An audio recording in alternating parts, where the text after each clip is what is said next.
Hello, hello, hello mga netizen. Ayan mga kababayan ko sa Pilipinas. Ayan, saan man panig ng mundo, mga Pilipino, netizen. Kumusta po kayo? Today is Monday na naman. So ngayon ay September 9, kung hindi ako nagkakamali. At kahapon ay pinagdiriwang natin ang birthday ni Mama Mary. Yan, yun ang sabi. So ngayon po ay nakalabas na ako at namalingkin ako ng ulam ko for 1 week. Kasi nag-i-stock po ako ngayon kasi mostly lagi naman ganyan ginagawa ko. Dahil walang time sa umaga mamalingke at para makaiwas tayo sa init ng panahon. Ngayon po ay medyo lumamig na.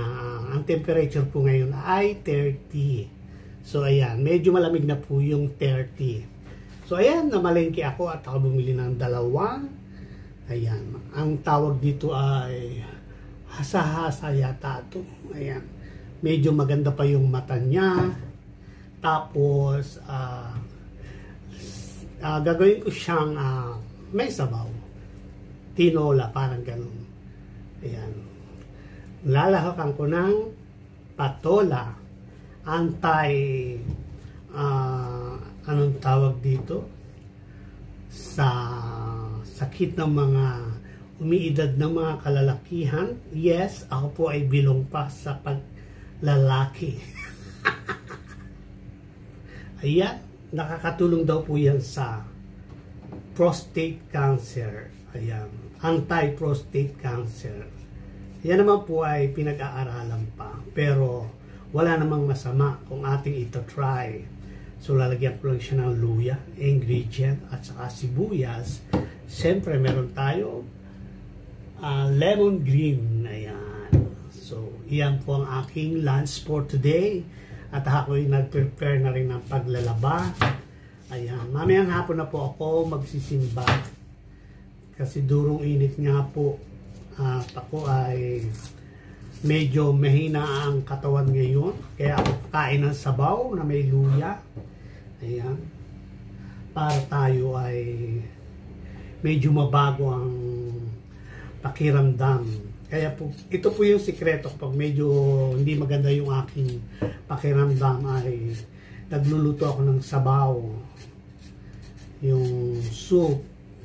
Para paghigop mo ay tanggal ang mga anek-anek.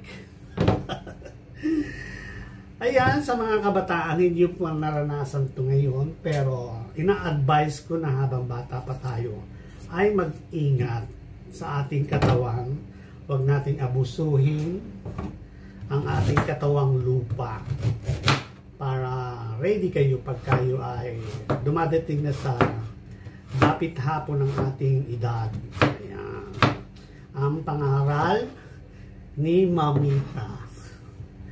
So ayan, at update ko kayo mamaya dahil ako ay may pinapakulo ng tubig at ako ay kakain muna bago ang lahat-lahat ng aking gagawin. Magpapalit ako ng bedsheet. Ayan. At ako ay magwawalis-walis ng konti. Ayan, alam mo naman ay pagkatamar na ang lola nyo. At bukod pa doon sa uulanin ko na 2 pirasong isda, ay bumili rin ako ng 2 piraso ng alimasag. Ayan. 2 lang po yan. Kaya nga sabi ay moderately lang ang pagkain. Ngayon po ay hindi pa season ng crabs dito sa amin sa Bahrain. So nagpakita lang siya ngayon. Kaya kumuha ako ng 2 at try ko kung mataba. At tayo huwag maniwala sa sales stock na ito ay fresh dahil hindi pa nga season. So matatrace ko kung ito ay fresh nga. Taste ko yung kanyang galamay dahil diyan ako matalas sa panlasa ng fresh at ng hindi.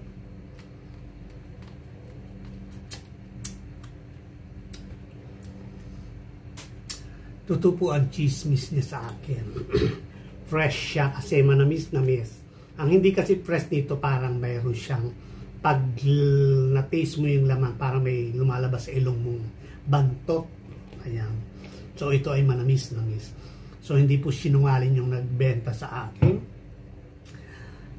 Kaya bawal ang judgmental. So ayan, tinaste ko at hindi naman siya. Try ko nga itong isa. Kasi yung isa lang na try ko.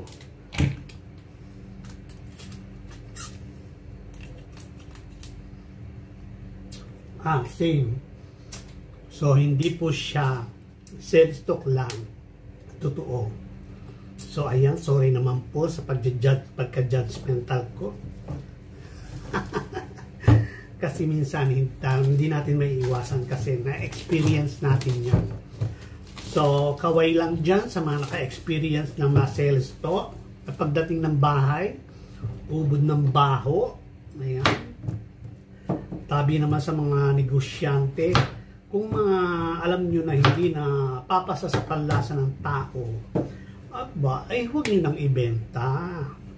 Be honest na lang o pamakain nyo na lang sa mga pusa nyo. O baka pati pusa hindi nyo tanggapin. Kasi alam ko kumakain pusa ngayon yung mga nasa bukid-bukid lang. Pero pag yung mga nasa bahay na ngayon, yung mga hybrid na pusa, ay may sarili silang food. Dahil napaka-sensitive pa niya mga yan kaysa sa tao. Pag hindi siya nakakain ng akma sa kanya, ay alam nyo na.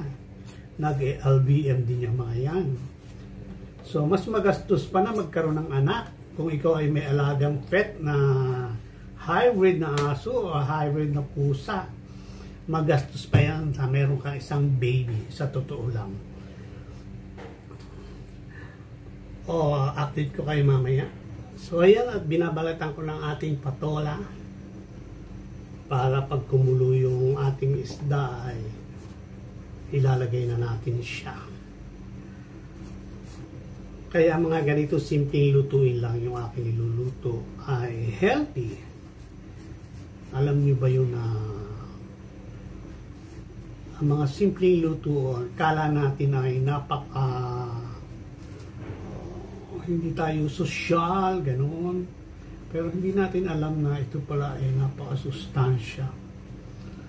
Okay? Gaya nung araw na pag kami nasa bukid, yung sabihin, ulam lang, gulay lang ang ulam namin. Hello, nilalaglang pala natin yung na isa sa mga magbibigay ng power sa ating kalusugan. So, ayan. Akala ko pag nag-ulam ka ng mga red meat, mas masusustansya. Yung pala, yun ang kalimitan. Pagka sa sobrang pagkain, halos araw-araw wala kang gulay, ay nagiging cause ng cancerous. So, ayan. At ngayon ko lang na-realize, kaya sinishare ko. Okay? Yung mga ibang nag-endorse ng mga pampalusog ng araw, nasubaybayan ko yung mga buhay-buhay nila, malinis na tubig, ayan, mga naka-bottle. Pero kami nung araw, maliliit pa kami, umiinom kami ng tubig sa balon. Tapos, lalagay namin sa malaking banga, ayan. Pagkalagay namin sa malaking banga, lalagyan namin siya ng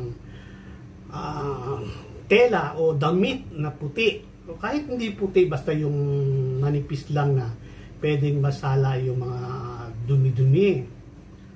Alam nyo ba na yun lang ang iniinom namin. Tapos sa totoo lang yung tubig doon manamis-namis. Sa totoong buhay. O ayan, nabalatan ko na ating patola at gagayatin ko na siya. So ayan, at ang patola ay nabalatan ko na, ilalagay ko na siya doon sa kaldero.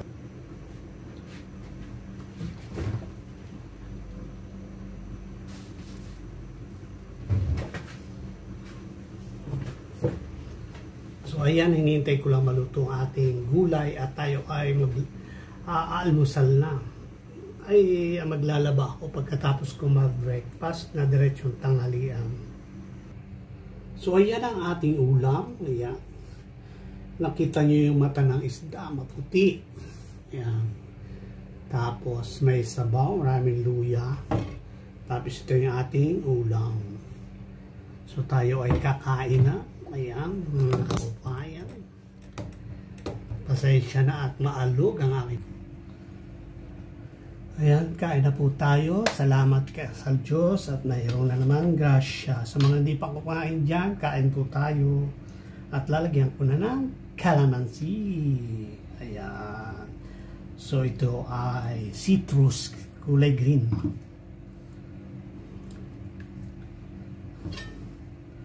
At siyempre, maglalagay kayo niyan pag nasa mangkok na yung ano. Yung mga hindi mahihilig sa maasim, oh my God, sarap. Sarap po. Grabe.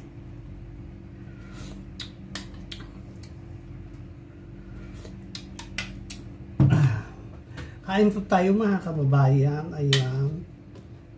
Sa simpleng kain, ulam lang, masarap po talaga. Lalo na yung kagaya ko na simpleng personalidad lang.